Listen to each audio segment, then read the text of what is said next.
Every time we see a school shooting, they just keep sending their thoughts and prayers like that's supposed to change something. But the deadliest school massacre didn't happen at Columbine, and it wasn't Sandy Hook. It happened in 1927 in Michigan. And the man who did it wasn't a student. He was a taxpayer who didn't want to pay for kids to learn. Bath Township, Michigan, May 18th, 1927. A man named Andrew Kehoe, a local school board treasurer, respected former World War I veteran. He'd been feuding with the community over property taxes that funded the public school. He blamed that school for all of his financial trouble. And in America, when white rage needs a target, it's always going to find one. So Kehoe spent months planting explosives under the school. Hundreds of pounds of dynamite and pyritol, hidden in the basement while classes were in session. And on the morning of May 18th, the school exploded. Entire walls collapsed. Children were buried in rubble. By the time it was over, 45 people were dead. 38 of those were children. The youngest was just 7. And Kehoe, he didn't stop there. He drove up to the school in his truck, packed with even more explosives, and blew himself up, taking more lives with him. This wasn't random, either. It was planned, deliberate, carried out in cold blood, all because he didn't want to pay for a school.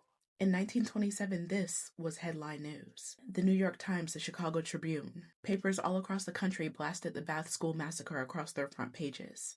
And for weeks, it was everywhere. But here's what's wild. Even with 45 people dead, 38 of them children, it never became a turning point. There was no national debate about school safety, no reform, no long-term memorials. And within months, the story faded. Why?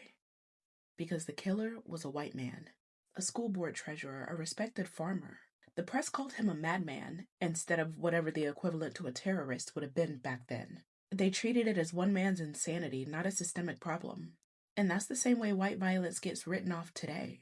Almost 100 years later, we're still here. Mass shootings are normalized, school violence is routine.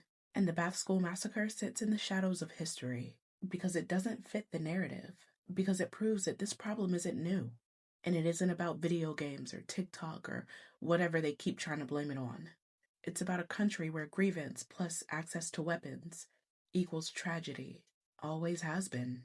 So the next time somebody says that school shootings are a modern problem, remind them that America's deadliest school massacre happened in 1927, and the motive wasn't bullying or mental health, or even hate in the way that we think of it now.